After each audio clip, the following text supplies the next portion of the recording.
ஒரு பேரு The King சென்னைக்கு வராரு. மரைக்காயர். யார் இவர்? Delivering smiles all around the professional careers. Reach us to reach them. ஆகாயம் நேயர்களுக்கு வணக்கம். இங்கே நம்மோட மூத்த பத்திரிகையாளர் திரு சுபேர் அவர்கள். வணக்கம் சார். பாரதி ராஜா அவர்கள் காலமாயிருக்காங்க. ஸோ அவரோட பயணம் எப்படிப்பட்டது தமிழ் சினிமாவில், அவரை பற்றி கொஞ்சம் சொல்லுங்கள். இல்லை, பாரதிராஜா அவர்களுடைய பயணம் அப்படிங்கிறத காட்டிலும் தமிழ் சினிமாவில் ஒரு தவிர்க்க முடியாத ஒரு கலைஞன் இன்றைக்கி மறைந்திருக்கிறாரு. கிட்டத்தட்ட 80 வயதுக்கு மேலே ஆகுது. ஒரு சாமானியனாக நீங்கள் ஒரு கனவை சுமந்து கொண்டிருக்கக்கூடிய கலைஞர்களுக்கு, ஒரு இளைஞனுக்கு அது வந்து ஒரு பாடம் மாதிரி. தேனி மாவட்டம் அலிநகரத்தில் பிறக்கிறாரு. சிறு வயதிலிருந்து அவருக்கு சினிமா இந்த மாதிரி கலையினுடைய தாக்கம். அந்த காலகட்டத்தில் மலேரியா நோய் நிறையா பாதிக்கப்பட்டிருந்த காலகட்டங்களில் இவர் மலேரியா இன்ஸ்பெக்டர்னு ஒரு போஸ்டிங்கில் இருக்கார். அரசு வேலை பார்க்குறாரு. கிராமங்களுக்கு போய் இந்த மலேரியா மாத்திரை கொடுக்குறது, மலேரியா இன்ஜெக்ஷன் போடுறது. இப்போ நம்ம கொரோனா காலம் வந்துச்சு இல்லையா, அது மாதிரி அந்த காலகட்டங்களில் 70 காலகட்டங்களில் அந்த மாதிரி மலேரியா இன்ஸ்பெக்டராக இருக்கிறாரு. இவர் ஒரு அலிநகரம். அப்போ தேனி மாவட்டத்தில் இருக்கக்கூடிய, அப்போ ஒருங்கிணைந்த மதுரை மாவட்டம். அப்போ அந்த மாவட்டத்தில் இருக்கக்கூடிய கிராமங்களுக்கு இவரை போடுவாங்க இன்சார்ஜாக. போய் அந்த வீடுகளுக்கு மருந்து கொடுக்கறது, இன்ஜெக்ஷன் போடுறது, அந்த மாதிரி போகிறார். அப்படி ஒரு கிராமத்துக்கு போகிறாரு. அந்த கிராமம் தான் பண்ணைப்புறம். அங்கே ஒரு 3 இளைஞர்கள், இளையராஜா, ஆர்டி பாஸ்கர் அண்டு கங்கை அமரன், அவங்க 3 பேரும் அங்கே இருக்கிறாங்க. இவர் இயற்கையாகவே இவர் வந்து கொஞ்சம் கலை ஆர்வம் உள்ள ஒரு நாடகம்லாம் போடுறாரு. இப்போ அங்கே போகிறப்ப அந்த 3 பேரும் அவங்க வீட்டு வாசப்படில் உட்காந்துட்டு பாட்டு பாடுறது, கம்போஸ் பண்ணுறதுனால இவங்க அவங்களோட இயற்கையாகவே அப்படியே மிங்கிள் ஆகிடுறாங்க, நண்பர்கள் ஆகிடுறாங்க. அப்போ அங்கே ஊரில் நாடகம் போடுறது, இவர் வந்து நடிக்கிறது, டைரக்ட் பண்ணி நடிக்கிறது, அவர் வந்து மியூசிக் போடுறது, இந்த மாதிரி ஊர்லேயே அவங்க வேலைகள்லாம் பண்ணிட்டு இருக்காங்க. இதுக்கு முன்னாடி இளையராஜாவுடைய அண்ணன் பாவலர் வரதராஜன் வந்து மிகப்பெரிய கம்யூனிஸ்ட் பாடகர். அவர் கம்யூனிஸ்ட் இயக்கங்களுக்கு பாடகராக இருந்தவர். அப்போ இவங்களோடையும் பயணம் பண்ணுறார். அப்போ இளையராஜா பாரதிராஜாவுடைய நட்புங்கிறது ஊர்லேயே தொடங்கிடுச்சு. அப்புறம் ஒரு கட்டத்துக்கு மேலே அவர் வேலையை ரிசைன் பண்ணிடுறாரு. அப்புறம் மிலிட்ரிக்கு போகிறாரு. அங்கே கொஞ்ச நாள் 1 மாதம் 2 மாதம் இருந்து ஓடி வந்தார். அப்புறம் சென்னைக்கு வந்து அவருடைய சினிமா கனவுகளை தேட ஆரம்பிக்கிறார். வந்தோடனே யாருக்கு தான் வேலை கிடைக்கும்? அப்போ பல வேலைகள் பார்க்குறாரு. ஒரு பெட்ரோல் பங்கில் வேலை பார்க்குறாரு. பல வேலைகளை பார்த்துக்கிட்டே இருக்கிறாரு. அப்போ இந்த இளையராஜா, கங்கை அமரன், ஆர்டி பாஸ்கர் அவங்களும் சென்னை வந்துடுறாங்க வாய்ப்புகள் தேடி. இளையராஜா தேடி தான் முதல்ல, பாரதிராஜா அவர்கள் தேடி தான் வர்றாங்க முதல்ல. அப்போ எல்லாரும் ஒன்றா இருந்துக்கிட்டு வாய்ப்புகளை தேடி அலைய ஆரம்பிக்கிறாங்க. அப்போ இவர் ஒரு பெட்ரோல் பங்கில் வேலை செய்கிறாங்க. இவங்க வாய்ப்புகள் தேடுறாங்க. ஊரில் ஆரம்பித்த நட்பு இங்கேயும் அப்படியே தொடருது. புட்டண்ண கனகல் அப்படின்னு ஒரு டைரக்டர், ஒரு கன்னட டைரக்டர். அப்போ இளையராஜா அவர்களுடைய குருநாதராக ஜி.கே. வெங்கடேசன் ஒருத்தர் இருக்கிறார். இதுக்கு கன்னட படங்கள்லாம் இசையமைச்சிருக்கிறாரு. தமிழ் படங்களும் சில படங்கள் பண்ணியிருக்கிறார். இளையராஜாவுடைய குருநாதர் அவர் தான் வந்து இளையராஜா வந்து இந்த ஜி.கே. வெங்கடேஷை சொல்லி, ஜி.கே. வெங்கடேஷ் வந்து புட்டண கணங்கள்கிட்ட இவரை உதவியாளராக சேர்த்துறார். அங்கே தான் பாரதிராஜா வந்து படம் வந்து உதவி இயக்குனராக வேலை செய்கிறாரு. அப்புறம் நிறையா வாய்ப்புகள் தேடிட்டு இருக்காரு. அப்புறம் ஃபிலிம் டிவிஷனுக்காக ஒரு படம் பண்ணுறதா இருந்தது. அதுக்கப்புறம் நின்று போச்சு. அப்புறம் எஸ்பி பாலசுப்ரமணியம் பாரதிராஜா ரொம்ப க்ளோஸ் ஃப்ரெண்ட்ஸ். அப்போ அவரே ஓன் ப்ரொடக்ஷன் பண்ணி ஒரு ஆரம்பிக்கலாம் அப்படின்னு அதை ஆரம்பித்து அது நின்று போச்சு. அப்புறம் அந்தந்தான சுற்றி ராஜ்கண்ணு தயாரிப்பில் முதல் படமாக 16 வயது நிலை பண்ணுறார். 16 வயது நிலை படம் தான் தமிழ் சினிமாவை அப்படியே புரட்டி போட்ட ஒரு திரைப்படம். அது வரைக்கும் சினிமாவை வந்து ஒரு செட்டுக்குள்ளே தான் இருப்பாங்க. எல்லாமே செட்டு தான். அவுடோர் ஷூட்டிங்கே மேக்ஸிமம் போக மாட்டாங்க. ஏன்னா அந்த காலகட்டங்களில் எக்யூப்மெண்ட்ஸ் வந்து பெருசாக இருக்கும். மிச்சல் கேமரான்னு ஒன்று இருக்கும். மிச்சல் அதுக்கப்புறம் தான் 2C வந்துச்சு. மிச்சல் கேமராங்கும் போது பெரிய கேமரா, பெரிய எக்யூப்மெண்ட்ஸ் அதை எடுத்துகிட்டு வெளியில் அவுடோர் போக முடியாதுங்கிறதுனால யாரும் பண்ண மாட்டாங்க.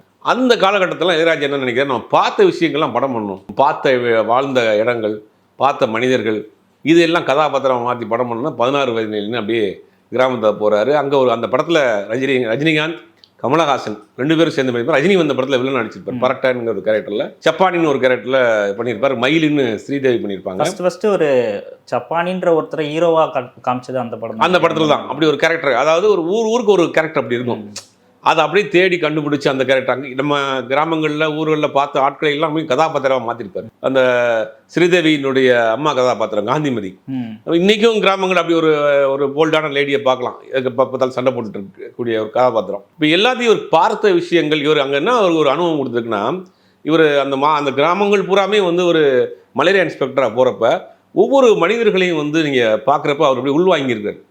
பின்னாடி அவருடைய எல்லா படங்களுக்குடைய கதாபாத்திரம் அங்கே கிடைச்சது. இப்போ நீங்கள் வந்து ஒரு என்ன சொல்லுவோன்னா, நீங்கள் ஒரு சாமானியன் ஒரு விஷயத்தை பார்ப்பதற்கும் ஒரு கலைஞன் ஒரு விஷயத்தை பார்ப்பதற்கு வித்தியாசம் இருக்குது. அவன் வேறு கோணத்தில் பார்ப்பான். அதை அப்படி ரிஜிஸ்டர் பண்ணிக்கிறான். ஒரு கட்டத்தில் அதை வந்து ஒரு எழுத்தின் வழியாகவோ ஒரு சினிமா வழியாகவோ அது கண்டிப்பாக அவனுக்கு ப்ரொடியூஸ் ஆயிரும். கண்ணதாசன் வந்து என்னைக்கோ படித்த விஷயங்கள்லாம் கண்ணதாசன் சொல்லுவாங்க. அவர் வந்து ஒரு பாட்டுக்கு வந்து யோசிக்கவே மாட்டார், கடற்கடன்னு சொல்லுவாங்க. யோசிக்கலன்னு சொன்னால் கூட அவர்கிட்ட ஆல்ரெடி படித்த விஷயங்கள்லாம் இருக்குது. அது அப்படி தட்டுனே வந்துடும் அந்த மாதிரி தான். அப்போ பாரதி ராஜா அவர்கள் இந்த மலேரியா இன்ஸ்பெக்டராக கிராமங்கள் அங்கங்கே பார்த்த கேரக்டரை பூராமே தன்னுடைய படங்களில் காமிச்சிக்கிட்டே இருக்கிறார்.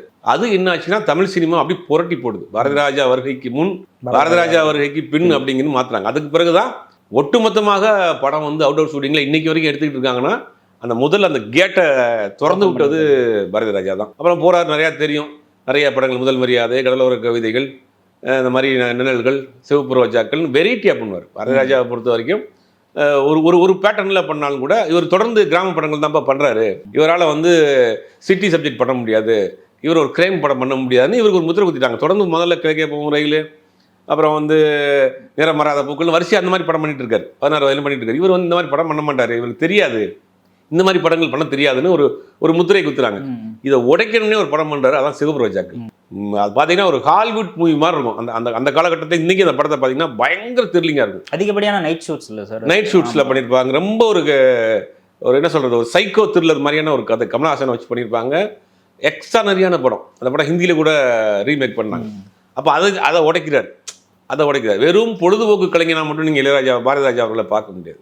அவர் வந்து இந்த மண்ணுக்கும் இந்த கலைக்குமான ஒரு என்ன சொல்கிறது, ஒரு அர்ப்பணிப்பை செய்தவர். அதாவது கலையின் வடிவில் சாதி மதங்களுக்கு எதிராக படம் பண்ணுறாரு. அதுக்கு நிறைய படங்கள் நம்ம உதாரணமாக சொல்லலாம். அதுக்கு உதாரணமாக வேதம் புதிது படத்தை பார்த்தீங்கன்னா அவர் சார்ந்த சமூகத்தில் இருக்கக்கூடிய அந்த சாதியை பெருமையை தூக்கி போட்டு உடைச்சிருப்பாரு. அதில் ஒரு சீன் வச்சிருப்பாரு. இவர் வந்து பாலுத்தேவர்னு ஒரு கேரக்டர் சத்யராஜ் நடிச்சிருப்பாரு. அதில் ஒரு பிராமின் சமூகத்தை சேர்ந்த ஒரு பையனை வந்து தோளில் தூக்கிட்டு வருவார், ஆற்றுல தூக்கிட்டு வருவார். தூக்கிட்டு வந்தோடனே அந்த பையன் கேட்பான், உங்கள் பேர் என்ன அப்படின்னு. பாலுத்தேவர் அப்படின்னு இவர் சொல்லுவார். அதுக்கு சொல்லுவார், பாலுங்கிறது அப்பா அம்மா வச்ச பேர், தேவர் நீங்கள் படித்து வாங்கின பட்டமா அப்படின்னு கேட்பான் அந்த பையன். அது இவர் படத்துலேயே அதை உடைச்சிருப்பாரு. அப்புறம் அந்த பையனை தோல்லேருந்து இறக்கி விட்டுட்டு அந்த பையன் ஏறிடுவான், நான் ஆற்றுல கலந்துட்டேன், நீங்கள் ஒன்றும் ஆற்றுலேயே இருக்கிறீங்களேன்பா. அதாவது சாதிய கட்டமைப்புகளை உடைத்தது. அதுக்கு பிறகு அந்த படம் பார்த்தீங்கன்னா பெண் சிசு கொலைங்கிறது அந்த 80-70 காலகட்டங்களில் தென் மாவட்டங்கள் அதிகமாக இருந்துச்சு, கள்ளிப்பாலை ஊற்றி. அதை வந்து கதையாக பண்ணி கருத்தமான ஒரு படம் பண்ணுறது. அதுக்கு நேஷனல் அவார்டு கிடைச்சிது. அது மாதிரி national award, Filmfare award, Padmashri அவார்டுன்னு அவார்டுகள் வந்து அவர் வந்து குவிஞ்சிருக்கும். அப்போ இவர் ஏன் தமிழ் சமூகம் கொண்டாடணும் அப்படின்னா, கலையின் வடிவில் இங்கே சமுதாயத்துக்கு தேவையான கருத்துக்கள். பெண் சிசு கொலை எதிராக படம் பண்ணியிருக்கிறாரு, சாதிய ஆணவத்துக்கு எதிராக படம் பண்ணியிருக்கிறாரு, மத ரீதியான காதலுக்கு மதம் ஒரு தடையாக இருக்குன்னு அலைகள் ஓதிய படம். அலைகள் ஓதிய படம் பார்த்தீங்கன்னா ஒரு பிராமின் சமூகத்தை சேர்ந்த ஒரு பெண், ஒரு கிறிஸ்துவ சமூகத்து பெண், பிராம சமூகத்தை ஒரு பையன். அப்போ அந்த படத்தினுடைய கிளைமேக்ஸ் காட்சி இருக்கும். அந்த கிளைமேக்ஸ் காட்சியில் வந்து என்னென்னா இந்த பூணூலையும் சிலுவையும் அறுத்து எரிகிற மாதிரி ஒரு காட்சி. அப்படி மேலே போகும், அப்படி ஃப்ரீஸ் பண்ணியிருப்பாரு. ஃபிலிம் பை பரதராஜன் போட்டிருப்பாரு. சென்சாரில் படம் விடலை. இது நீங்கள் எவ்வளோ மாதிரி காதலுக்கு சாதிய மதம் தடை இல்லைன்னு தூக்கி போடுறாரு. அப்போ அந்த படத்தை வந்து சென்சாரில் பிரச்சனை வருது, இவர் பெரிய போராட்டங்கள் பண்ணி அந்த படத்தை கொண்டு வர. அப்போ மத ரீதியாக இருக்கக்கூடிய அடக்குமுறையை உடைக்கிறாரு, சாதி ரீதியாக அடக்குமுறையை உடைக்கிறாரு, பெண் சிசுக்கையே அங்கே வந்து அம்பலப்படுத்துறாரு. அது மட்டும் இல்லாமல் புதிய நபர்கள், இன்னைக்கு கூட வைரமுத்து அவர்கள் வந்து தன்னுடைய இரங்கல் கவிதையில் போட்டிருக்காரு, ஆகாயத்தை விட அதிக நட்சத்திரங்களை அறிமுகப்படுத்தியவன் நீங்கள் போட்டிருந்தாரு. அன்றைக்கி அவருடைய இரங்கல் கவிதையில் நம்ம கேட்கறதுக்கு வந்து இன்னி பாரதி ராஜாவின் எங்கே தேடுவேன், அந்த தென்மேற்கு காற்று பாரதி ராஜாவை தேடும் நான் என்ன சொல்வேன்னு போட்டிருந்தார். உண்மையிலே கேட்கறதுக்கு ரொம்ப ஒரு மாதிரி இதாக இருந்தது.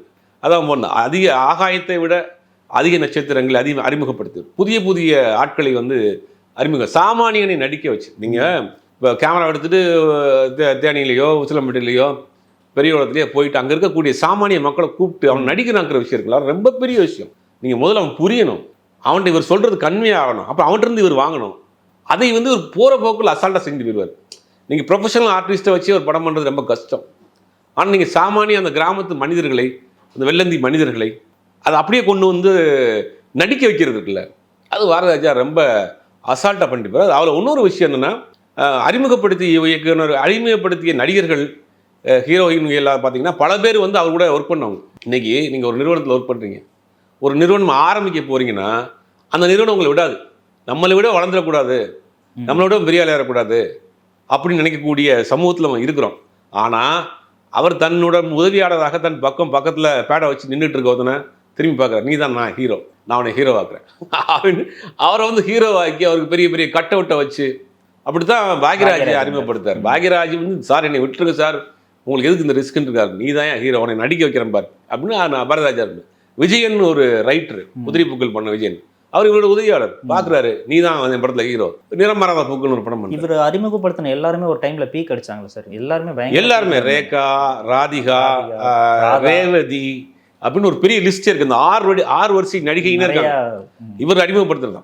அப்போ சாமானியர்களை வந்து பண்றது இன்னொரு, அதாவது நான் ஏற்கனவே சொன்ன மாதிரி ஒரு தன்னுடன் உதவியாளராக தனக்கு கீழே வேலை செய்கிற ஒருத்தனை மேக்கப் போட்டு அழகு பார்த்து ஆள் உயிரை கட் அவுட் வச்சு அதை கொண்டாடுற மனப்பான்மை இருக்குல்ல, நம்மளோட வளர்ந்துருவான்னு நினைக்காம அவர்களுக்கான ஸ்பேஸ் கொடுக்குறதுக்குல, அவங்கள வளர்த்து விடுறதுக்குல, அது வந்து பாரதிராஜாவுக்கு நிகர் இன்னைக்கு வரைக்கும் யாரும் இல்லை. சினிமாவில் பல டேரக்டர் இருக்காங்க, அவங்களுடைய கேரக்டர்லாம் பார்க்குறப்ப நிறைய சொல்கிறாங்க சைக்கோத்தனமான கேரக்டர்னு. ஆனால் இவர்கிட்ட மட்டும்தான் அடுத்தவர்களை வளர்க்குறது, புதுசாக வந்த இளைஞர்கள்ட்ட வந்து அவங்க என்கரேஜ் பண்ணுறது.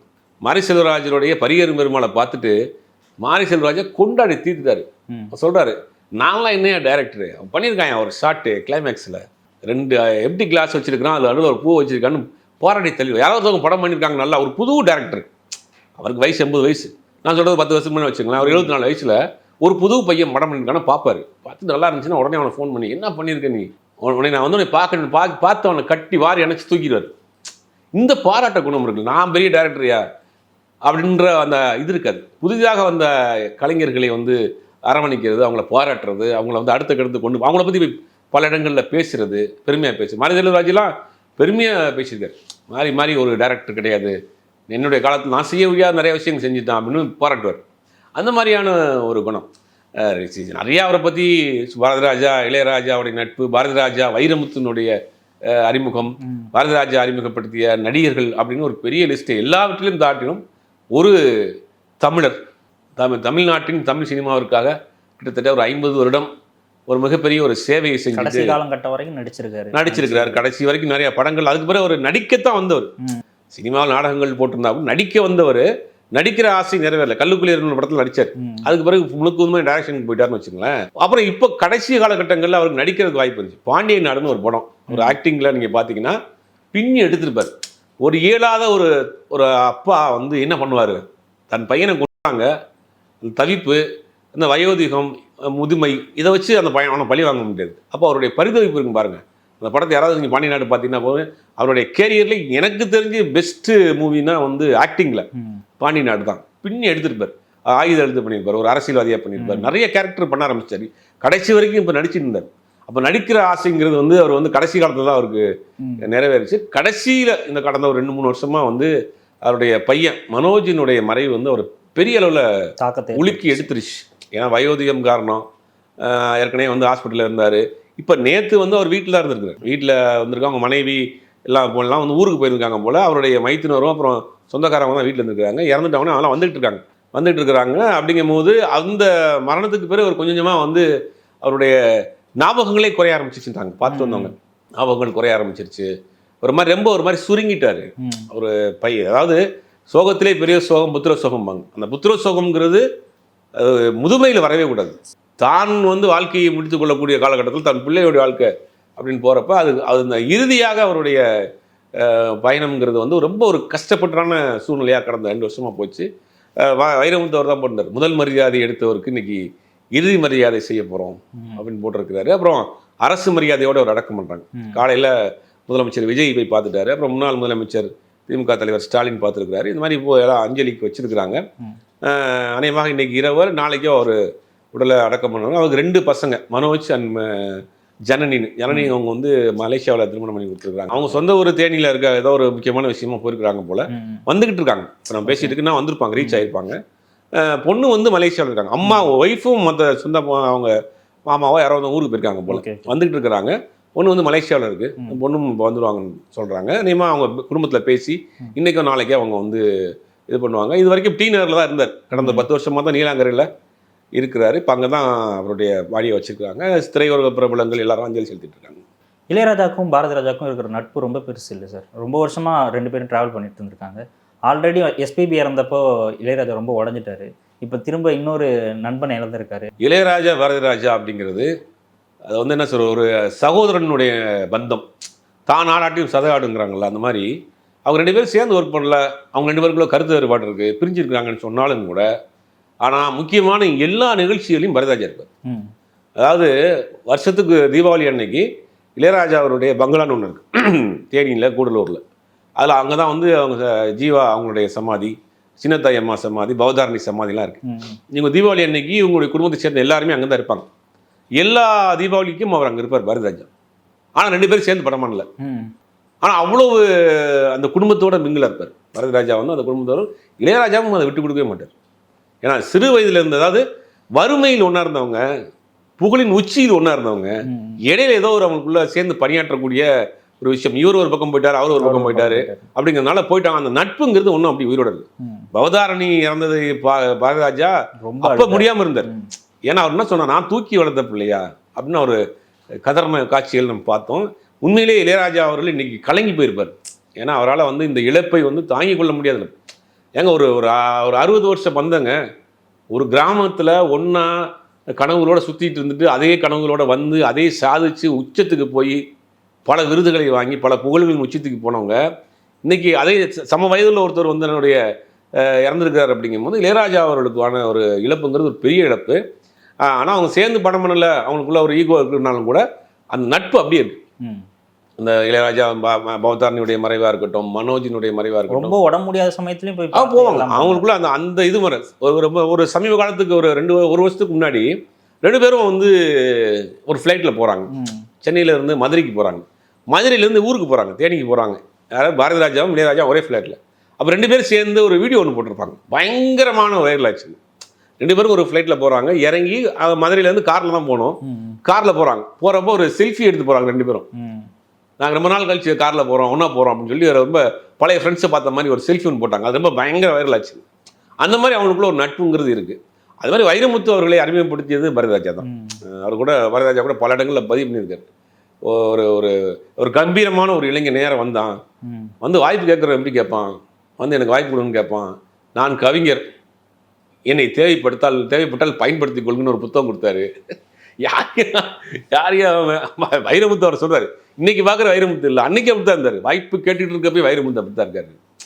வைரமுத்துட்டு வந்து கொடுத்தாராம், நான் கவிஞர், தேவைப்பட்டா இந்த என்னை பயன்படுத்திக் கொள்ளுங்க, நாங்கள் என்னுடைய புத்தகம் ஒன்று கொடுத்துட்டு போயிட்டாராம். அவர் எழுதுற கவிதை அவர் வாங்கி வச்சிருக்காரு போல. அப்புறம் இவர் சொல்றாரு, ஏதோ லொக்கேஷன் பார்க்குறது நான் ஃப்ளைட்டில் போகிறப்ப அந்த புத்தகத்தை எடுத்து படித்து பார்த்தேன்.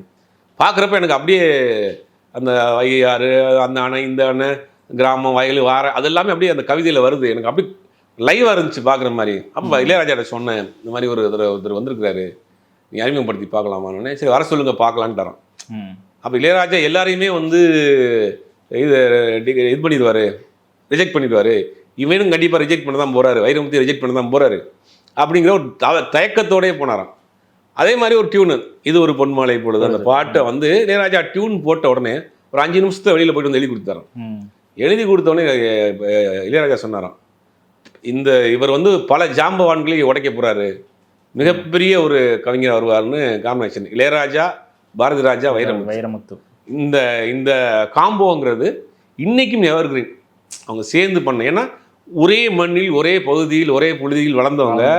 அந்த அந்த வேவ் லென்த்துங்கிறது ரொம்ப ரொம்ப ஈஸியாக கனெக்ட் ஆகும் அவங்கள. இவர் என்ன யோசிச்சிருக்காரு அப்படிங்கிறது இவருக்கு தெரியும், அதுக்கு என்ன எழுதணும்னு இவருக்கு தெரியும், அதுக்கு என்ன மியூசிக் பண்ணணும் அவங்களுக்கு தெரியும். ஒரே வேவ் லென்த்தில் ஒர்க் பண்ண, காம்பினேஷனில் பண்ண படமாக இருக்கட்டும், பாட்டாக இருக்கட்டும், அதெல்லாம் வந்து எக்ஸ்ட்ரானரி. இன்னைக்கு கூட வைரமுத்து போட்டிருக்கிறாரு, இளையராஜா அவர்கள் எனக்கு கொஞ்சம் நேரத்தில் போடுவார்னு நினைக்கிறேன். அந்த மாதிரி அவங்களுடைய நட்புங்கிறது சினிமாவை தாண்டி உள்ள நட்பு. அது கருத்துக்கும் நேரத்துக்கும் நன்றி.